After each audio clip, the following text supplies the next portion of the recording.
The wedding exploded. Not metaphorically. Actually exploded.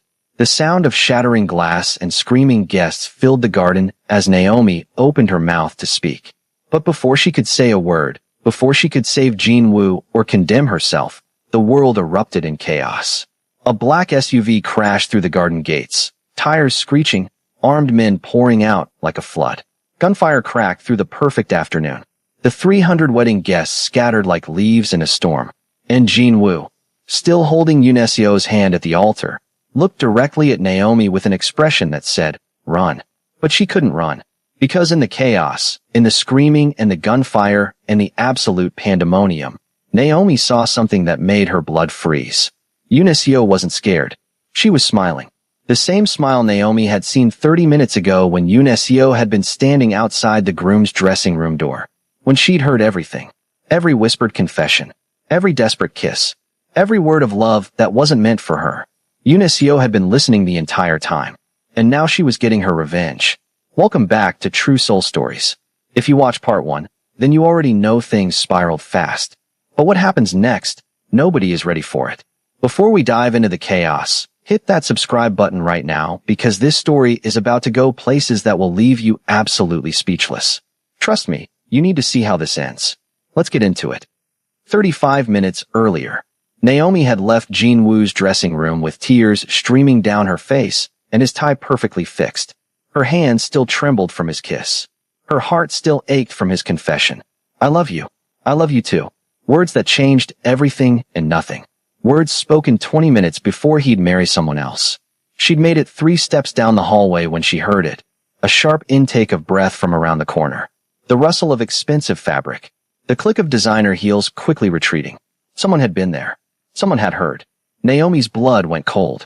She rushed to the corner, looked both ways down the corridor, but saw only empty hallway. Whoever it was had vanished. But she'd heard them. Clear as day. She should have gone back. Should have told Jinwoo.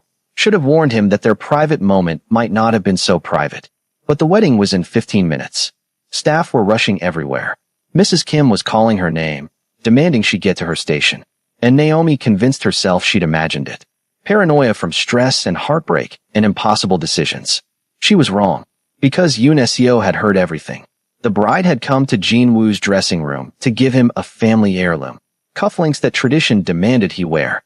She'd been standing outside his door, hand raised to knock, when she'd heard voices inside. Naomi's voice. "We shouldn't be doing this."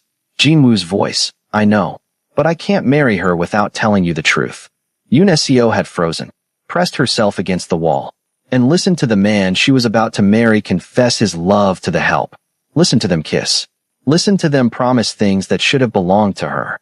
When Naomi fled the room, Yuneseo had ducked into an adjacent corridor, her mind racing, her carefully constructed plans suddenly requiring adjustment. She'd known Jinwoo didn't love her. That was fine. Love was for peasants and poets. She was marrying him for his empire, his connections, his money. But the maid? The American maid with her cheap shoes and secondhand clothes? That was an insult. A humiliation. An obstacle that needed to be removed. Yuneseo had smiled then. A cold, calculating smile. If Jinwoo wanted to play games, if he wanted to pine after the help, then the timeline would have to accelerate. The poison was already in his system. She'd been slipping it into his vitamins for 3 months. But she'd been patient, willing to play the role of dutiful wife for 6 months, while the poison slowly destroyed him from the inside. Not anymore. Now, she'd make him suffer in different ways first. She'd returned to her dressing room and made a phone call to her cousin, the one who'd helped her plan the backup assassination. The contingency plan they'd hoped never to use. Move up the timeline, Yuneseo had said. Attack during the ceremony. Make it bloody. Make it public. And make sure the maid doesn't survive. Are you certain? This will cause a war. I don't care about war. I care about what's mine. Do it. The call had ended. And Yuneseo had touched up her makeup, adjusted her veil, and prepared to walk down the aisle toward a man she planned to destroy. All because he'd whispered "I love you" to someone else. Present moment. The attack. Now, watching the chaos unfold, Yuneseo's smile widened. Everything was going according to her revised plan. The attackers would kill Jinwoo in front of everyone. The maid would be caught in the crossfire, a tragic victim of gang violence. And Yuneseo would play the devastated widow, inheriting everything while her family consolidated power. Perfect. She hadn't counted on Naomi being insane enough to run toward the gunfire. Hadn't counted on the maid taking a bullet meant for Jin Woo. Hadn't counted on Jin Woo's hidden security detail arriving so quickly. And she definitely hadn't counted on Jin Woo's expression when he looked at her after Naomi gasped out the truth about the poison. That look promised death. Calm, Jin Woo said to his security chief, his voice deadly calm even as he held Naomi's bleeding body. Secure, Miss Song. If she moves, shoot her. Not to kill, to hurt. Jin Woo, you can't be serious. Yoon Seo started, dropping the facade of fear, showing the calculation beneath. I said shut up. His roar silenced the entire garden. Yoon Seo realized then that she'd made a catastrophic miscalculation. She'd thought Jin Woo was soft, weakened by emotion, made vulnerable by love. She'd been wrong. Love had made him dangerous, and she was about to pay for underestimating him. The lead attacker, seeing his employer's plan falling apart, aimed at Jin Woo again. Touching, but we still have a job to do. That's when the Real security arrived. Not Jin Woo's wedding security. His actual security. The kind that didn't wear nice suits and smile at guests. The kind that emerged from shadows with the cold efficiency of apex predators who'd been tracking the attack since the SUV entered the city limits. 20 men, armed with weapons that made the attackers' guns look like children's toys, moving with the coordination of a special forces unit. The lead attacker's confidence evaporated. Shit. Fall back. Fall back. But there was nowhere to fall back to. Jin Woo's people had surrounded them, cut off every exit, turned the garden into a kill box. The attackers tried to fight, tried to escape, tried to surrender. None of it mattered. Within 90 seconds, every attacker was on the ground, most dead, a few unconscious and zip-tied, all of them neutralized with brutal efficiency. Get a medic, Jin Woo was shouting, his hands pressed against Naomi's shoulder, trying to stop the bleeding that was turning her white uniform crimson. Now, sir, we need to move you to a secure location, Kong said urgently. This could be a diversion. There could be more. I'm not leaving her. Sir, that's an order. Give me a doctor, or I'll shoot you myself. Two of Jin Woo's people dragged Yoon Seo away from the altar. She struggled, her mask finally completely gone, showing nothing but rage. You ungrateful bastard, she screamed at Jin Woo. I was going to make you powerful. I was going to give you everything. You were going to kill me, Jin Woo said without looking at her, his entire focus on Naomi's pale, pain-racked face. And you were stupid enough to tell your accomplices where they could be overheard. She's a maid, a nobody, and you threw everything away for her. No, I threw away a poisoned future for a real one. Now he did look at Yoon Seo, and his eyes were empty of everything except cold purpose. Take her to the basement. Find out who else was involved. Use whatever methods necessary. Yoon Seo's face went white. You can't. My family. Your family just tried to assassinate me at my own wedding. I don't think they're in a position to make demands. Jin Woo's smile was sharp as broken glass. Maybe you'll survive the interrogation. Maybe you won't. Either way, I'll make sure your family knows exactly what you did. Let them decide if you're worth starting a war over. They dragged her away, screaming threats and curses that echoed through the ruined garden. Naomi's vision was going dark around the edges. She could hear voices, some panicked, some authoritative, all distant like she was underwater. The pain in her shoulder had gone from fire to a strange, cold numbness that was somehow worse. Her last clear thought before unconsciousness claimed her. Asterisk, I saved him. Whatever happens now, I saved him. And he knows I love him. Asterisk. Then darkness. If you're still watching, hit that like button right now, because this story just went from 0 to 100 and we're not slowing down. Things are about to get even more intense. 5 hours later, Naomi woke to white walls, beeping machines, and the worst pain she'd ever felt in her life. Don't move. Jin Woo's voice, rough from stress or shouting or both. The bullet went through clean. Clean exit wound. You're going to be fine. She turned her head, slowly, everything hurt, and saw him sitting beside her hospital bed. He looked like he'd aged 10 years in 5 hours. His wedding suit was covered in her blood. His hair was disheveled. His eyes were red-rimmed. But he was there, solid and real and alive. The wedding, she croaked, is over. Definitively over. His laugh was bitter, exhausted.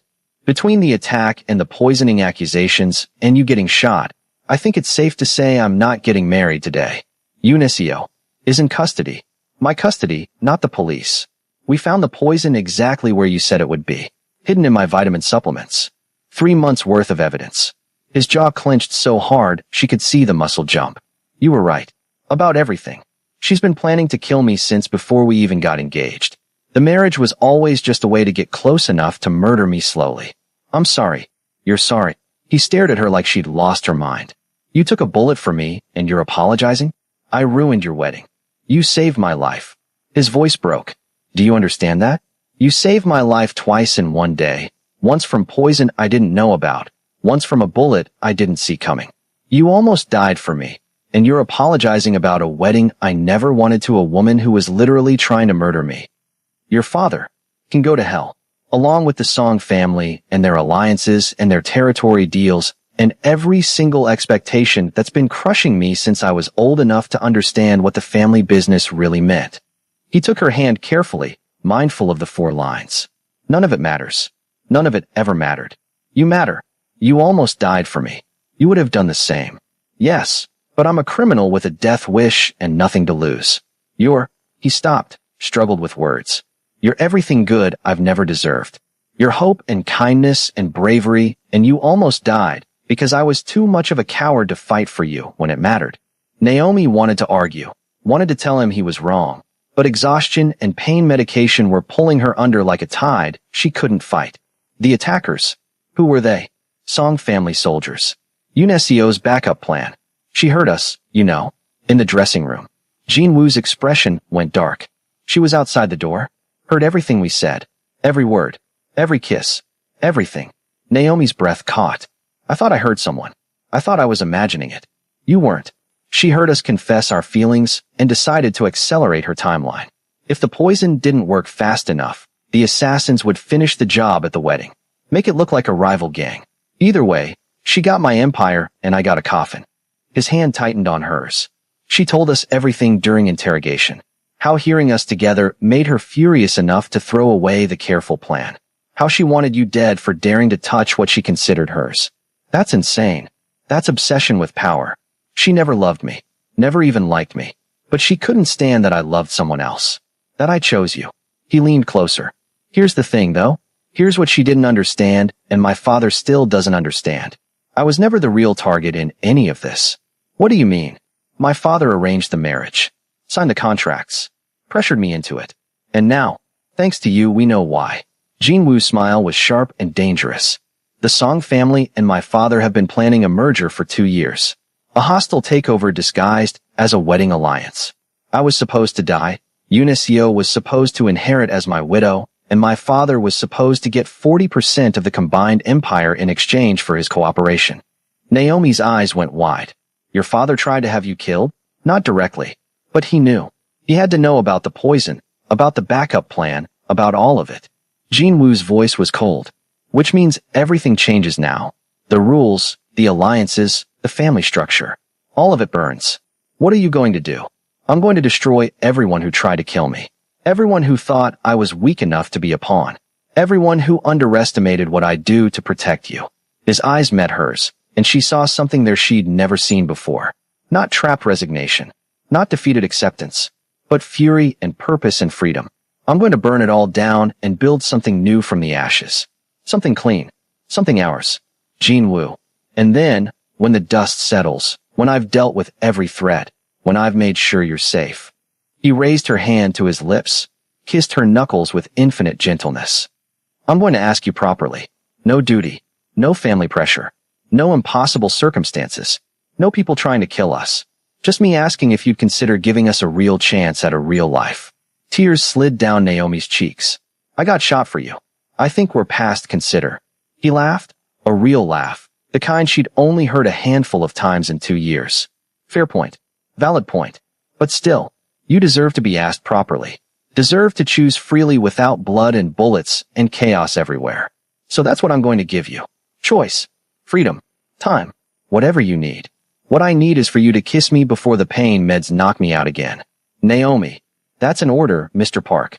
He smiled, leaned in carefully, and kissed her. Gentle and sweet and full of promise. Full of all the things they'd never been able to say in 2 years of late-night conversations and stolen glances and loving each other from a distance that had been killing them both slowly.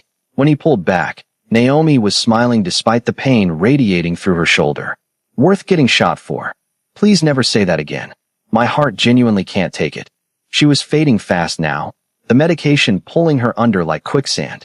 Jinwoo. Yeah. Don't do anything stupid while I'm sleeping. Define stupid. Don't die. Don't get arrested. Don't start a war you can't win. I make no promises on any of those things. But his smile was soft. Genuine. Rest. I'll be here when you wake up. I'm not going anywhere. You better be. She let the darkness take her, feeling safer than she'd felt in years. Because Jinwoo Park loved her. And he was finally free to do something about it. 3 days later, Naomi was cleared to leave the hospital with strict instructions. Rest, physical therapy, no strenuous activity for 6 weeks minimum, and follow-up appointments to ensure the wound was healing properly. Jinwoo had arranged everything with the kind of efficiency that would have been terrifying if it wasn't being directed at protecting her.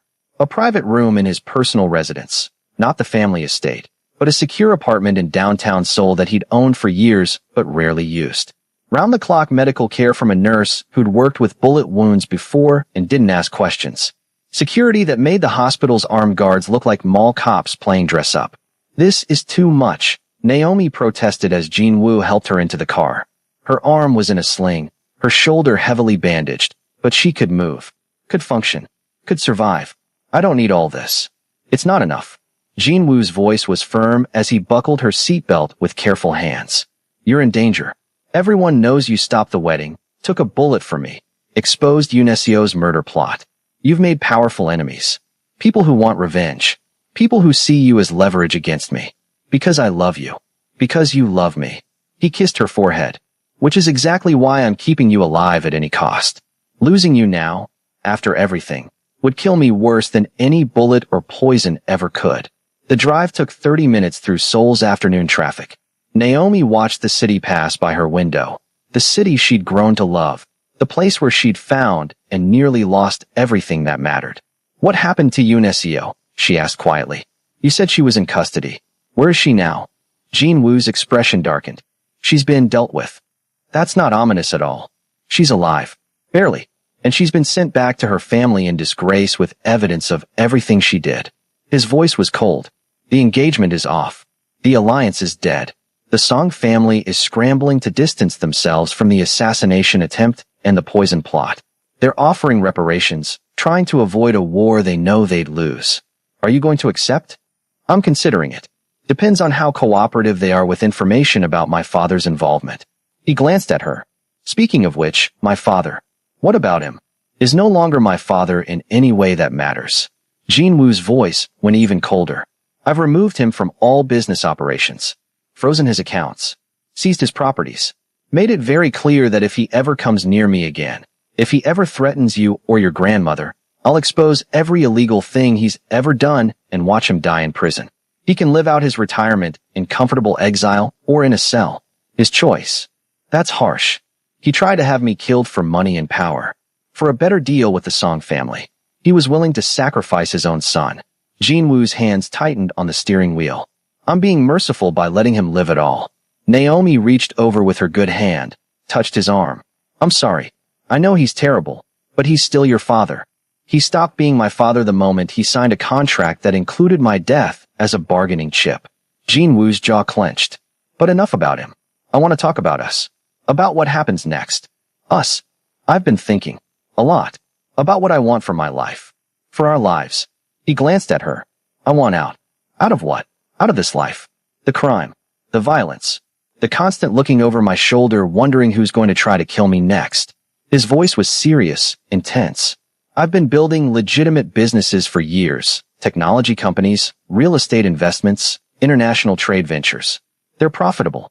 Legal. Clean. I could walk away from the family business entirely and be more than fine. Better than fine, actually. Naomi's heart started racing. You're serious. Completely serious. I've spent my entire life trapped by duty and fear and my father's expectations. Doing what was expected instead of what I wanted. Following rules that were killing me slowly. He looked at her. But you took a bullet for me. You risked everything when you had every reason to walk away. You chose me over safety, over logic, over self-preservation. That kind of love deserves more than I can give you in this world. So I'm leaving it. Jin-woo, you can't just walk away from. I can. I am. The infrastructure is already in place. I've been planning this for 2 years, ever since I realized how much I hated what my life had become. I just needed a reason strong enough to actually pull the trigger. He smiled. You're my reason. The question is. He reached over, took her hand. Will you leave with me? The car stopped. They'd arrived at his apartment building. Sleek, modern, expensive, but not ostentatious. Security cameras everywhere. Guards in the lobby. Safe. Think about it, Jin-woo said as his security team opened the car door. No pressure. No timeline. No expectations. Just think about what you want. Really want. Not what duty demands, or fear dictates, or other people expect. What your heart wants. My heart wants you, Naomi said simply. That's never been the question. Then we'll figure out the rest together. He helped her out of the car and into the building. The apartment was stunning. Floor-to-ceiling windows overlooking the Han River, modern furniture that somehow managed to feel warm instead of sterile, and a guest room that had clearly been prepared with care and thought. This is yours, Jin-woo said, showing her the room. Private bathroom, queen bed, medical supplies in the closet. Call button by the bed that goes directly to the nurse's station and to me. And this, he handed her a phone, is yours too. New number. Untraceable. Encrypted. Programmed with my number, hospital emergency contacts, and your grandmother's number. My grandmother is fine. Better than fine, actually. I've had security watching her in Atlanta since the wedding. Just as a precaution. He smiled at her expression. What? You think I'd forget the woman who raised the person I love? I've also paid off all her medical bills, set up a trust fund for her care, and arranged for a security detail that looks like friendly neighbors. Naomi felt tears building. You're too much. I'm not enough. But I'm trying. He guided her to the bed, helped her sit carefully. Rest. I'll be in the living room if you need anything. The nurse will check on you every 2 hours. And Naomi. Yeah. Thank you. For saving my life. For loving me. For being brave enough to choose us even when it was impossible. We're not impossible anymore. No, we're not. He left her alone to rest, and Naomi lay back on the most comfortable bed she'd ever experienced, her mind spinning with possibilities she'd never let herself imagine. A life with Jin-woo. A real life. Not stolen moments and late-night conversations, but actual mornings waking up together, actual plans for the future, actual freedom to love without hiding or fear or people trying to kill them for it. It felt like a dream. Too good to be true. Which is probably why she wasn't surprised when she heard raised voices from the living room an hour later. Jin-woo's voice, sharp with anger. I told you never to come here. I told you we were done. Another voice, older, dripping with menace and entitlement. You don't give me orders anymore, boy. I made you. I can unmake you just as easily. Naomi's blood went cold. Jin-woo's father had found them. She struggled to her feet, ignoring the pain screaming through her shoulder like fire. Crept to the door. Opened it just enough to see into the living room. Jin-woo stood facing his father, a tall man in his 60s with silver hair and eyes like ice, wearing an expensive suit that probably cost more than everything Naomi had ever owned combined. Between them, the tension was thick enough to choke on. Get out, Jin-woo said, his voice deadly calm. Now, before I have security throw you out. Not until we settle this. You've embarrassed me, humiliated the family. Destroyed alliances that took decades to build. His father's voice rose. And for what? For that American maid? For a woman who's beneath you in every possible way. Her name is Naomi. And she's worth more than your entire empire. More than you've ever been worth. She's nothing. A nobody who got lucky and spread her legs at the right time. The slap echoed through the apartment like a gunshot. Jin-woo had moved faster than Naomi thought possible, his hand connecting with his father's face with a crack that made her flinch even from across the room. Say her name again, Jin-woo said quietly, dangerously. Give me one more reason. Please. His father staggered back, hand to his reddening cheek, shock and rage warring on his face. You dare strike your own father. You stopped being my father the moment you tried to have me killed. The moment you valued money over my life. The moment you looked at me and saw profit instead of your son. Jin-woo's voice was ice and fury. You tried to have me murdered. Your own son. And you think you still have authority over me? You think I owe you respect? I never tried to kill you. I just arranged a mutually beneficial marriage that would have strengthened both families. You knew. You knew Yoon Seo was planning to poison me. You knew about the attack at the wedding. You knew everything. Jin-woo moved closer, each step deliberate. And you let it happen because dead, I'm worth more to you than alive. Dead, you get to control my empire. Dead, you get your merger with the Song family without my interference. Dead, you don't have to deal with a son who might have opinions or feelings or a conscience. You have no proof. I have Yoon Seo in custody who's told me everything to try to save her own skin. I have financial records showing payments between you and Song's father. I have emails. I have communications. I have recordings. Jin-woo smiled without humor. I have everything. The only question is what I do with it. His father's face went ashen. If you expose me, you expose yourself. The family. The business. Everything. I don't care about the family anymore. I don't care about the business. I care about her. Jin-woo gestured toward the guest room where Naomi stood frozen, barely breathing. And anyone who threatens her, anyone who tries to hurt her, anyone who even looks at her wrong, they answer to me. Personally, you're making a mistake. That girl will be your downfall. No, you are my downfall. She's my salvation. She's the first real thing I've had in my entire life. His father's expression shifted from rage to something colder, more calculating. Fine. Keep your whore. Abandon the family. Walk away from everything I built for you. But know this, when you fail, when your legitimate businesses collapse, when you realize you need the family's resources and connections, there will be no coming back. I'll make sure every door is closed to you. Every opportunity gone. You'll have nothing. I'll have her. That's more than you've ever had. More than you'll ever understand. His father straightened his jacket, gathering what dignity he had left. He started toward the door, then paused. Looked directly at Naomi where she stood half hidden by the guest room door. You think you've won something, he said to her, his voice dripping with contempt. You think saving his life makes you special, makes you worthy. But you're just another mistake in a long line of mistakes. Another weakness to be exploited. And mistakes always get corrected eventually. Always. Leave, Jin-woo said, his voice dropping to something inhuman. Something that promised violence. Now, before I kill you myself and deal with the consequences later. His father left. The door slammed behind him with a finality that echoed through the apartment like thunder. Jin-woo stood in the middle of the living room, breathing hard. Fists clenched so tight his knuckles were white. He looked like he might explode or collapse or both. Naomi stepped out of the guest room despite the pain, despite the exhaustion. Jin-woo. He turned, saw her, and his expression crumbled. You heard all that. Every word. She walked to him carefully, each step sending shocks through her injured shoulder. And you know what I think? What? I think your father is absolutely terrified. Because you just walked away from everything he built. Everything he controlled.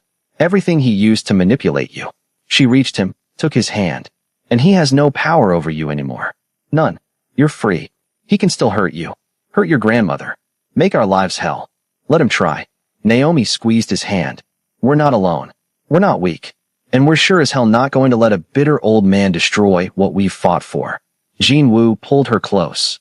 Carefully, mindful of her injury, and buried his face in her hair. When did you get so brave? When I fell in love with a man worth being brave for. He kissed her then. Deep and desperate and full of promises about futures they'd build and battles they'd fight, and a life that was finally theirs to control. When they pulled apart, both were crying. What happens now? Naomi whispered against his chest. Now. Jin-woo smiled through the tears. Now we disappear for a while. Let things settle. Give you time to heal. I'll finish transferring my legitimate businesses to offshore accounts my father can't touch.